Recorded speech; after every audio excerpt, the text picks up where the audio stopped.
June 14th, 2022.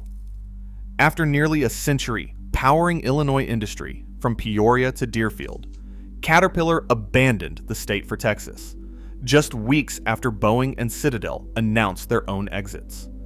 The official story blames strategic reasons, yet former CEO Doug Oberhelman publicly warned in 2012, Illinois hasn't even been in the running. Behind closed doors, taxes, $313 billion in pension debt, and soaring costs. If an icon like Caterpillar can just walk away, what exactly is left holding Illinois together? Caterpillar's announcement on June 14th, 2022, landed like a punch to Illinois' economic identity. After more than 90 years rooted in Peoria, where generations built their lives around the yellow machines, the company had already shifted its headquarters to Deerfield in 2017. That move was sold as a new era, with state and local leaders touting access to Chicago's global connections. But just 5 years later, even Deerfield was abandoned. The official press release named Irving, Texas, as the new home for Caterpillar's global headquarters. Only about 230 corporate jobs would make the move, leaving behind a workforce of nearly 17,000 in Illinois. The Illinois Chamber of Commerce did not mince words. Losing a Fortune 100 headquarters is not good news for Illinois. For many employees, the sense of betrayal ran deep. One longtime employee put it bluntly, "I built my entire career here. Now it's like the ground just shifted under my feet." The message was clear. If a century-old anchor like Caterpillar could turn its back on Illinois, no company was too loyal to stay. Doug Oberhelman, then CEO of Caterpillar, did not mince words in 2012. In a public op-ed for the Springfield State Journal-Register, he laid out a warning that now reads like a prophecy. He wrote, "Despite the fact that we have announced plans for dozens of new factories in the last few years, we haven't opened a new factory in Illinois in decades. Our workforce in Illinois today is at the same level it was 10 years ago." That was February 2012. Oberhelman called out the core problems: Illinois' unbalanced budgets, sky-high workers' compensation costs, and punitive taxes. He made it clear, unless lawmakers fixed the fundamentals, Caterpillar would keep investing elsewhere. His message landed with a thud in Springfield. Over the next 10 years, the state's pension debt ballooned past $300 billion. Corporate tax rates climbed, and every legislative attempt at reform either died on the floor or was watered down to meaninglessness. No new Caterpillar factories broke ground in Illinois. The silence from policymakers was deafening. By the time the headquarters left for Texas, Oberhelman's warning had become a case study in what happens when a state ignores its biggest employers' SOS.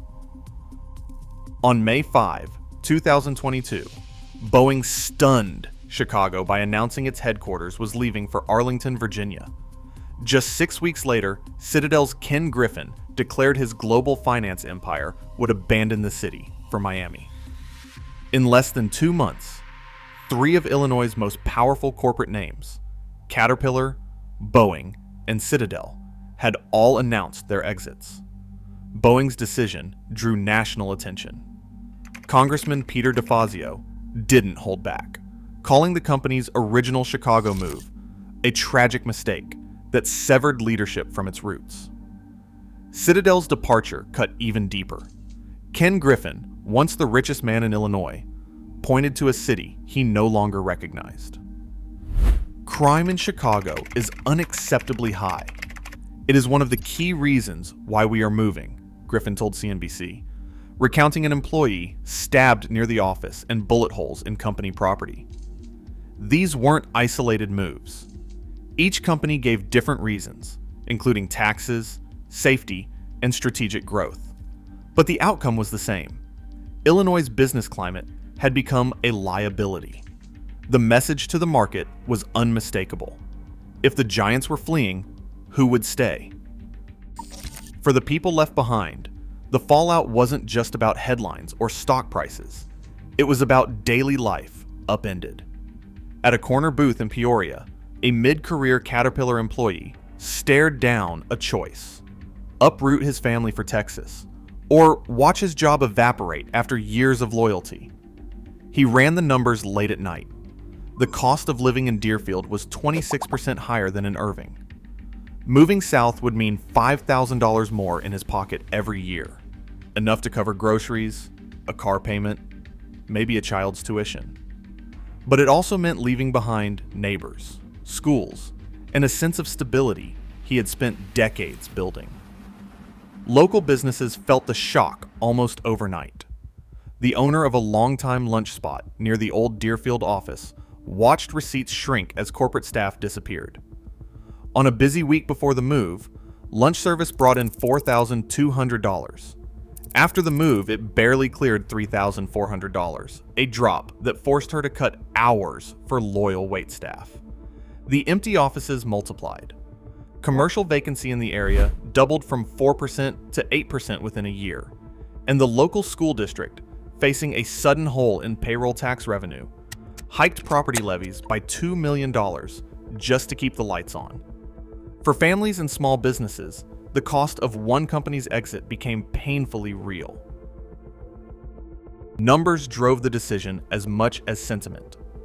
Illinois hits companies with a 9.5% effective corporate income tax, one of the steepest in the country. In Cook County, where Deerfield sits, commercial property taxes run at 3.78%. For a headquarters campus, that means millions gone before a single dollar of profit.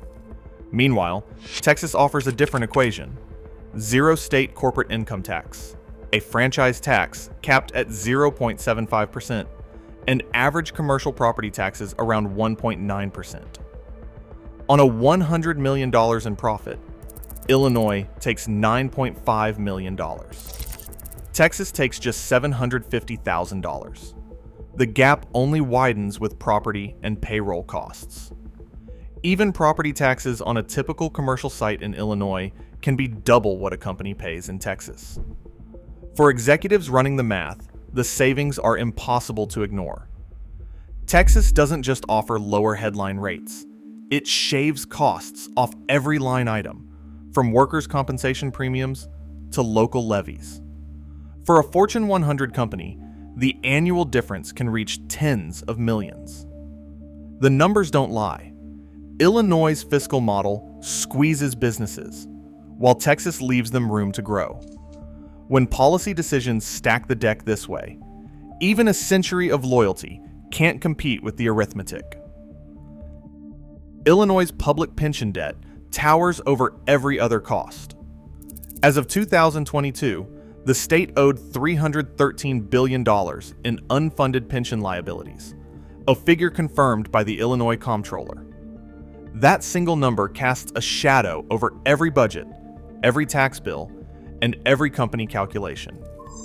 Pension costs now eat up more than a quarter of the state's entire economic output and are nearly 4 times what Illinois collects in tax revenue each year. For businesses, it means higher taxes today and the certainty of more increases tomorrow. No matter how hard lawmakers try to balance the books, the pension shortfall keeps growing. Every reform attempt, whether in Springfield or at the ballot box, has either been blocked, watered down, or struck down in court. The state's credit rating sits near junk status, making it more expensive to borrow for basic services. For companies like Caterpillar, the math is inescapable. Illinois' pension crisis is not just a line item, it is the heaviest cost driver in the entire business climate. That $313 billion is the elephant in every boardroom, and it is not going away. Illinois has been bleeding people, and not just anyone, but its top earners and future taxpayers. In the last year alone, 56,235 residents packed up and left, a net loss every 9 minutes. Over the past 2 decades, the state has watched 1.6 million people disappear from its rolls. The numbers are not random. IRS migration data shows more than 40,000 high-income households, those earning over $200,000 a year, have exited since 2020, taking a disproportionate share of Illinois' income tax base with them. A University of Illinois poll in 2024 found that 38% of residents are considering leaving within the next year. Their top reasons are taxes and cost of living. The destination map shows that 95% of those fleeing head to states with lower tax burdens, like Texas, Florida, Indiana, and Wisconsin. Each departure chips away at the fiscal foundation, leaving fewer shoulders to bear the weight of rising pension debt and government spending. The job market in Illinois tells a stark story. In just 1 year, government payrolls swelled by 28,000 positions, while the private sector shed 11,700 jobs, according to the Bureau of Labor Statistics. The gap is widening, not closing. Governor J.B. Pritzker tried to soften the blow, insisting that Illinois remains a magnet for business, but the numbers keep piling up against him. The exodus isn't just a local phenomenon.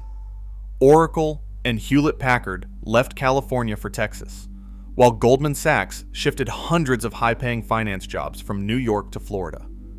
The same pattern repeats. High-tax, high-cost states are losing their economic engines to places with lighter burdens. Analysts warn that when public payrolls grow as private employment contracts, the system becomes unsustainable. Caterpillar's move was a warning shot, but the echo is national and growing louder. Illinois now faces $313 billion in unfunded pension debt, shrinking tax bases, and a steady exodus of jobs and families. When icons like Caterpillar, Boeing, and Citadel bolt, it's not coincidence. It's an indictment.